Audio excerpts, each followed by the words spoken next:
Good morning, beautiful people. Good morning to my brethren. How was your night last night?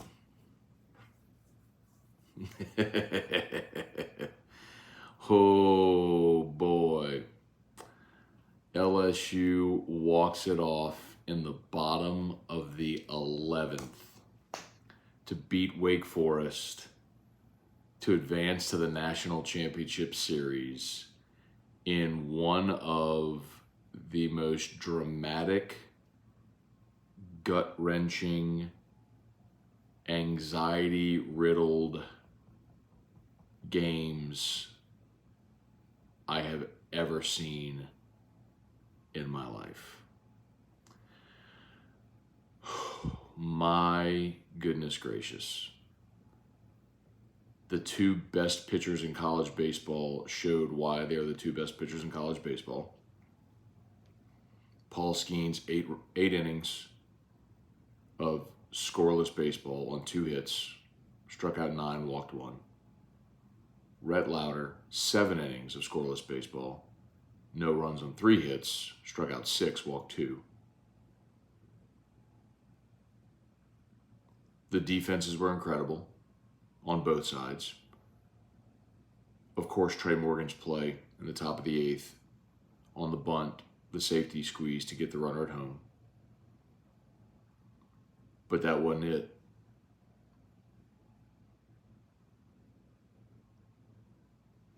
Gavin Dugas at second base, sliding to his left in the hole to start the 9th inning. Tommy White catching the rocket shot laser at third. Gavin Dugas catching a liner at second. Josh Pearson on the ball, drifting back almost to the fence that Corona hit. Josh Pearson, after losing the ball in the sun, coming up and sliding and snow coning the ball in left for the final out of the inning.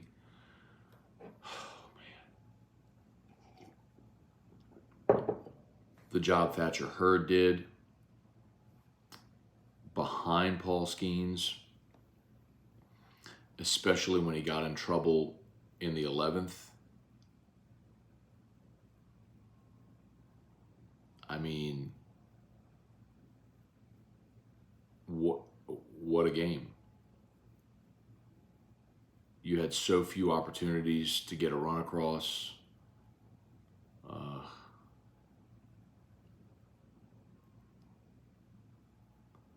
I mean, even though Cruz led off the game with a single, Beloso led off the second with a walk.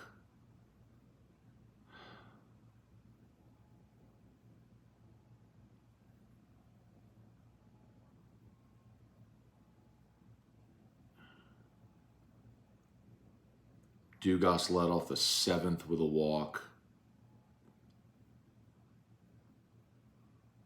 Pearson led off the 8th with a walk.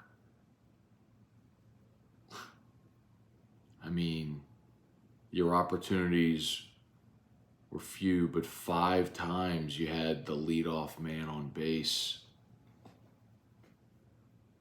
Then you finally got it in the 11th. When Cruz singled to left, they brought in Manassi and White homered. You know, it's so funny. Thank you for being here, by the way. Y'all are awesome. Thanks to everybody who hung out last night if you were here. I got to lace my new shoes, by the way, so I'm going to do this while we talk. But what's so funny is, so for those who haven't been participating, I have been doing, just if you don't know, so I've been doing post-game live streams every day that LSU has been in the College World Series. So like as soon as the game ends, I just fire up a live stream right here on my YouTube channel. And the craziest part of the whole thing is, well, I guess it's not the craziest part of the whole thing. So we had a great night last night. I mean, we hung out till I don't even know, y'all. Like I didn't go to bed till 2 last night. So,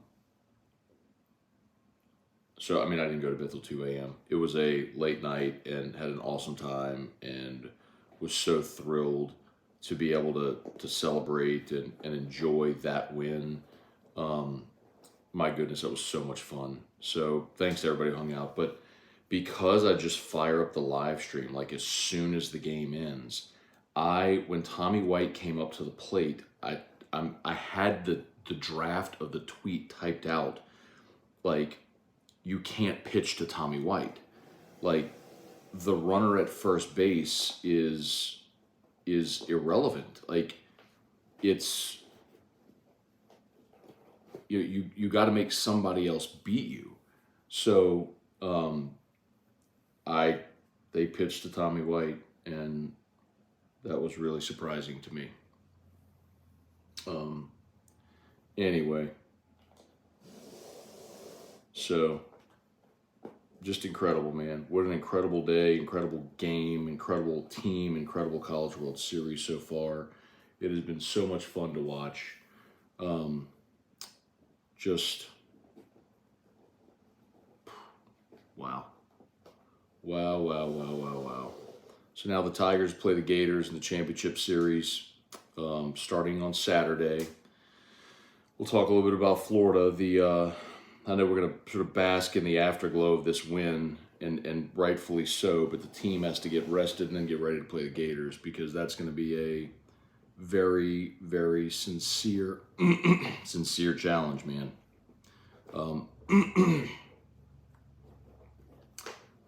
That's going to be a very sincere challenge, because Florida is a very good team. They are like LSU in the respect that if you look at offensive numbers in the SEC this year, LSU and Florida are essentially 1-2 in every major category.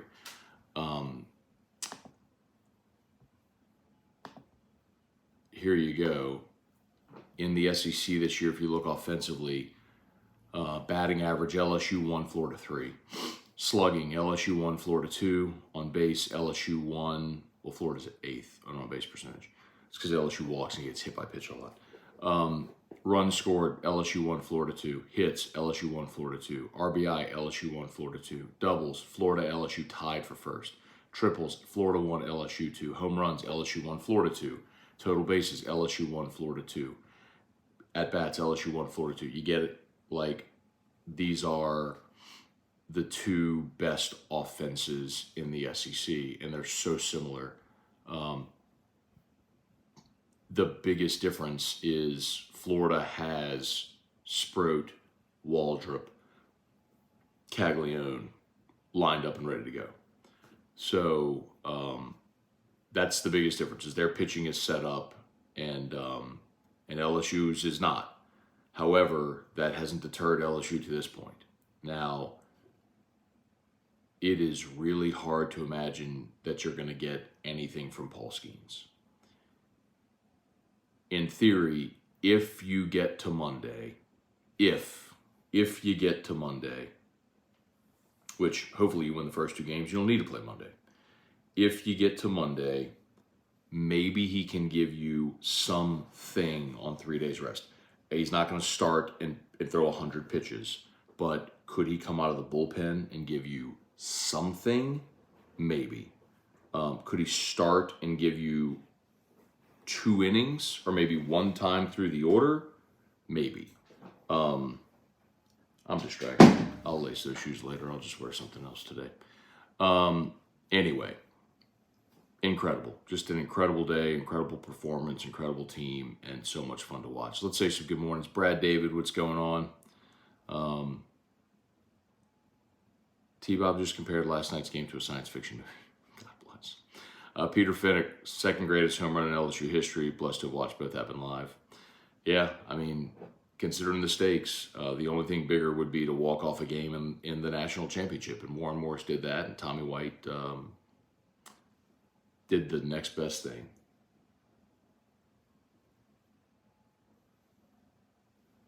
Somebody parked out in front of my house. Trivia Carter, Charlie H., good morning. Mason Batts, good morning. Wendell Norman. Tim Gotro, good morning. Little scary last night on the after show. Shirtless Matt is dangerously close to T-Bob territory, LOL. So if you were not watching the live stream, I did jump in the pool last night. people were saying jump in the pool, and so I did, fully clothed. The only thing that would have actually been better is if I was still, so like right up until the end of the game, I knew I was going to go outside for the show. And so I'd been in what I wore for the show, so jeans and a golf shirt and all that sort of stuff. My shoes, socks. And I knew I was going outside, so I changed. I put on just like gym shorts and a Hudco shirt, and took off my socks and shoes and just had on flip-flops. So, because I knew I was going to be sitting outside and it was going to be hot, so I was like, let me not go out there in jeans and everything, because it's, even though it's dark, it's 100 degrees. But that'd have been the only thing better, is if I was still like fully dressed and jumped into the pool.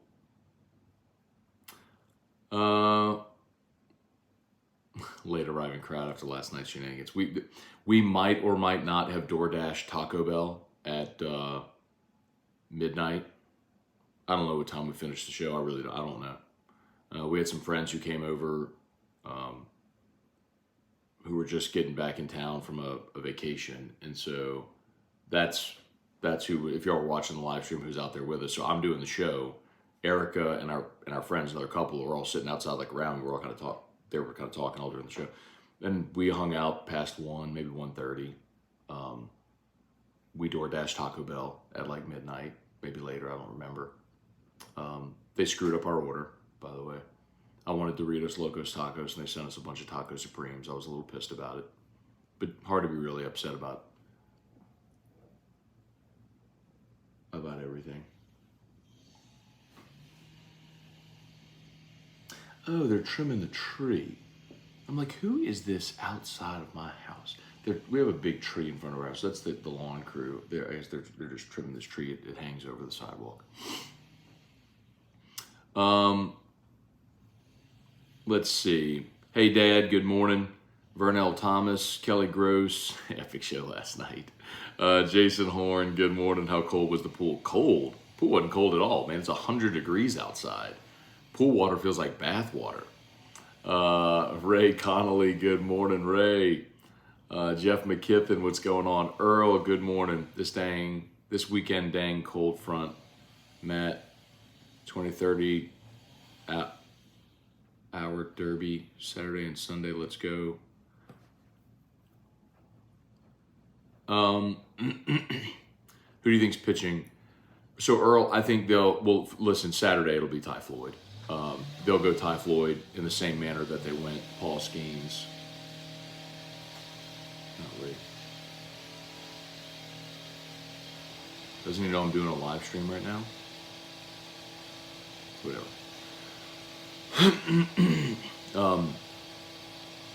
So yeah, I think Ty Floyd will go game 1. That seems like a given after you went Paul Skeens last night. So, and I think the really interesting thing is, do you bring back Thatcher Hurd in game 2?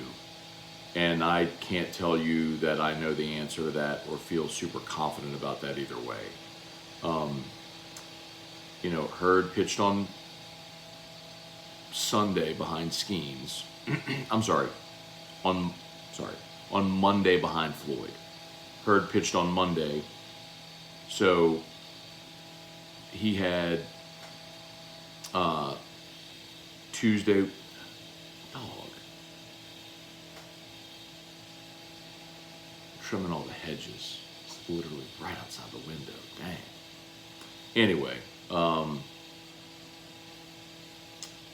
Hurd threw 47 pitches last night. So I guess with a couple of days off, if you give Hurd off Friday, Saturday, he could start for you on Sunday. I think realistically though, you're back to some type of bullpen day. I mean, there's no reason to think Ackenhausen couldn't be that guy for you. Now, he did pitch Tuesday, so then he would have had Wednesday, Thursday, Friday off, so he'd be on 3 days rest after giving you 6 innings. Like, is he ready to go? This is when you start getting into like real questions about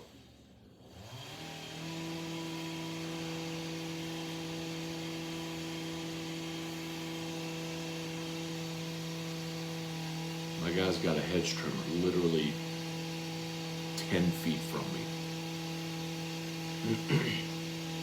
I'm not moving. So, I mean, do you want to run it back with Ackenhausen? I mean, Ackenhausen threw...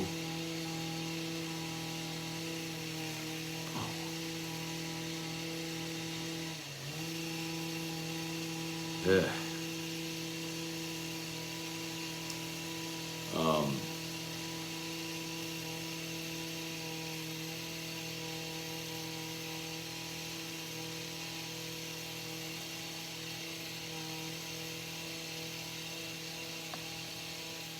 I can't even focus, y'all.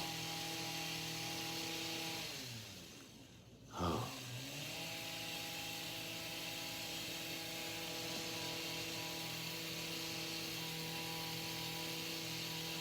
Sorry, y'all. I can't even focus. That going on right outside. It's 10 feet from me.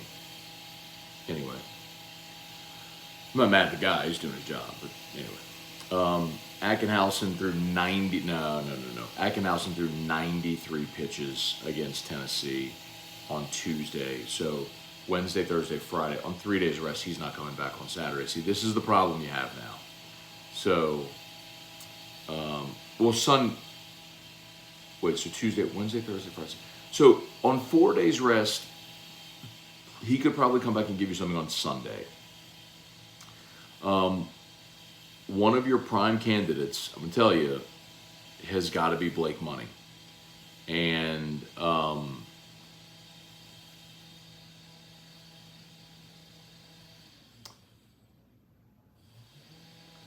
one of the prime candidates has got to be invest in soundproofing. I'm not soundproofing this room because this is episode 1966.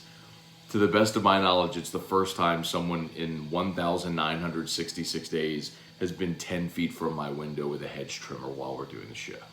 I think we're good. Oh,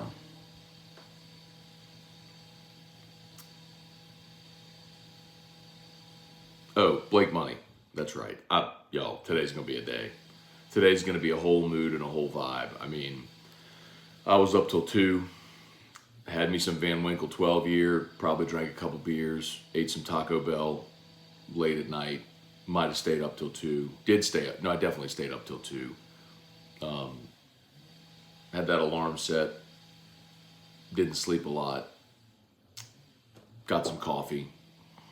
Got to go drop off. I'm supposed to work out today, but I don't have time. I got to drop off Drew at camp. I got to go meet a client. I got 2 podcasts I have to do today. I've got probably a half dozen interview requests already from other media to be on their shows, talk about LSU and oh, by the way, I got to do a show at 3. So,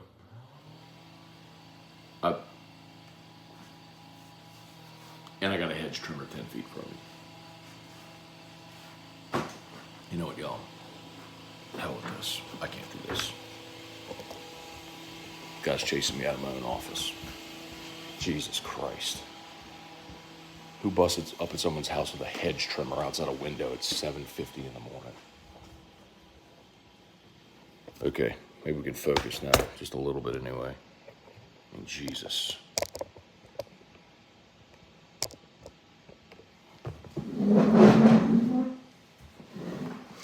All right. I can still hear that. Ish. Okay. Vernell Thomas, Darren Reeves, Patrick Bourgeois, how about the play at home? It's phenomenal. One of the best defensive plays I've ever seen at the College World Series, maybe second only to Ray Wright's catch back in 2000. Seth Lonnie, wind direction will determine if money is the go-to. I don't think you play it solely based on wind. I mean, that park is still playing big. But yeah, here's the thing, and this is what you've seen in that park. What's up, Dana? Don't let the shrubber get to you. Thad Landry, what's going on? Did you drink all the Lot B? I did not, Thad. Saved I probably have about 6 ounces left in there.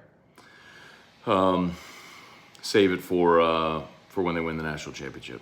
Nicole Havard, what's going on? Danny Landry, Chris Babin, Daniel Ebos, what's going on? Jeff Meir, the noise isn't that bad on this end, it's bad on mine. Clegg's Nursery, purple and gold flowers are trending. I love it. Hope those hedge trimmers know what they're doing. They know.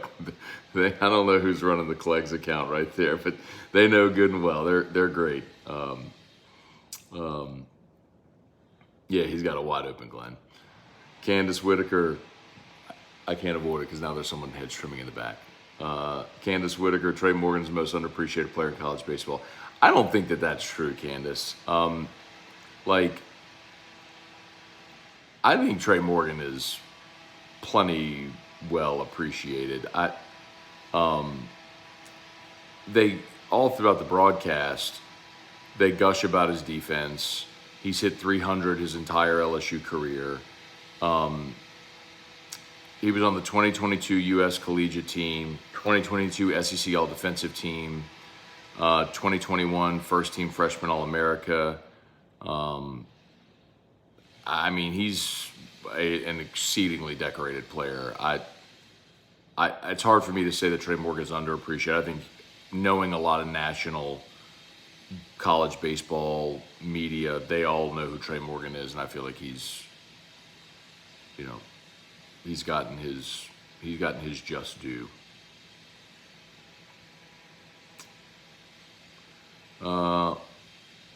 No Saint, watching you jump in the drink on replay. What a game. Good morning, Matt. Incredible game last night. What does pitching logistically look like for this weekend, knowing we won't have Skeens again? Yeah, so again, I'll kind of run through. I think get your leaf blower out and do battle.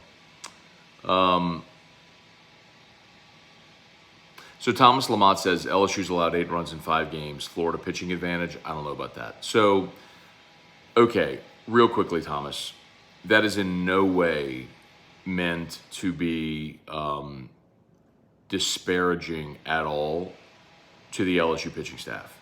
I am one of the few people who didn't have the general melt over the bullpen. I had a very notable rant at the beginning of May, telling everybody sort of a relax rant. So, yes, LSU's pitching has been magnificent. There's no other way to say it. Florida, as a staff, LSU's staff ERA, by the way, is at 4.3. Florida's 4.49. So very, very comparable. Like LSU and Florida are very comparable. LSU and Florida just didn't play each other this year. Here's my point with that. Last thing, and then I got to go.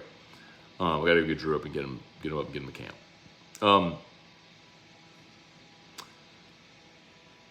I went through the offensive numbers. Florida has Brandon Sproat, who's likely a first rounder. Hurston Waldrop, who LSU saw last year in the Hattiesburg region. Remember, he was Southern Miss's ace who handcuffed LSU a year ago. Now, granted, Tiger Bats, they've all seen him now. And then Jack Caglione. So both Waldrop and Caglione are in the top 15 in the SEC in ERA. Caglione is at 3.68. Waldrop is at 4.15. So, and the only one from LSU is Skeens, who obviously leads the SEC in ERA at 1.69. So, and they will be fully rested and in order. That's why they have the advantage. If LSU had Skeens, Floyd, day 3, whoever they wanted to throw, yes, advantage LSU, significant advantage LSU, because you lead with Skeens. But you don't. I think they'll lead with Floyd on 4 days rest. You could then go to Ackenhausen on 4 days rest. You can kind of do what you did. You can repeat what you did Monday, Tuesday, Wednesday, in a sense. But Ackenhausen threw 93 pitches, the most he's thrown. How does he recover? You don't really know because he hasn't had to do it. So, but you're going to need length out of guys. You're going to need, Griffin Herron to bounce back. Gave you a great outing on Wednesday. Could he come back on Saturday? More likely Sunday on 3 days rest to give you something. But, if it's to save your season or to win the national championship, that's what's going to be really interesting about, I think, Sunday more so than Saturday, because the dynamic Sunday changes completely. On Sunday, you're either playing the game to win the national championship or to save your season and play another day. So in a sense, you could be all hands on deck. Someone said, any idea on Travinsky's injury? Travinsky's not injured. David White asked that. We talked about this last night. I talked about it a bit yesterday on AFR, and we talked about it last night on the companion show, or the post-game show. Travinsky's not injured. He was in the batting cages taking hacks as a potential pinch hitter. Jay Johnson went with defensive catcher. And I'll tell you, the moment it happened is when that was that sixth inning against Wake on Monday, when LSU walked forward and hit a guy. And I know fans melted over the umpire's call, and the umpire squeezed the zone. There's no question.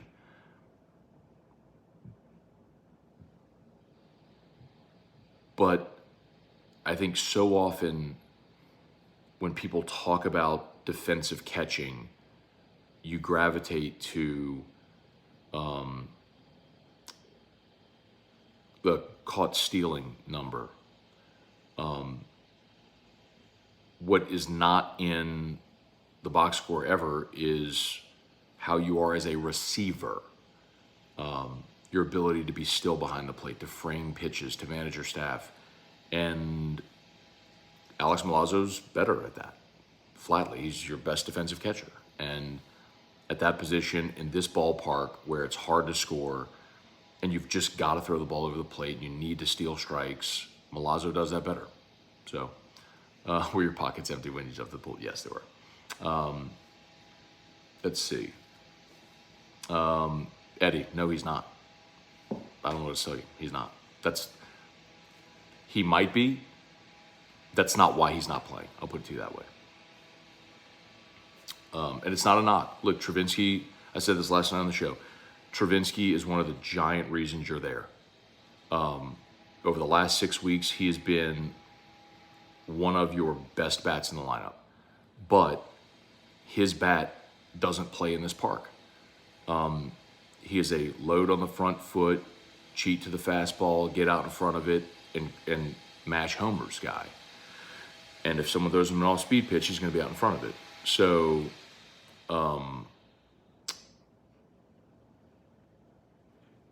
that's not going to play in this park. So, they're going defense, and that's the right decision. Again, Eddie, that's fine. You can keep saying, yes, he is. I'm telling you, that's not why Milazzo's playing right now. Period. That's not why Milazzo's playing. Milazzo is in there for his defense. Okay. All right, we gotta go.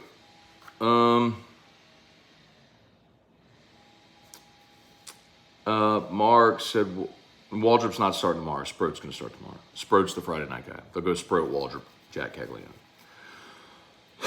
Okay, I gotta go. Oh God, it's 8:05. I gotta go Drew up. All right, thanks for watching, y'all. Have an awesome day as always. Go Tigers. We'll get you an LSU Daily in a little bit, whenever I can get to it, and then AFR 3. Peace.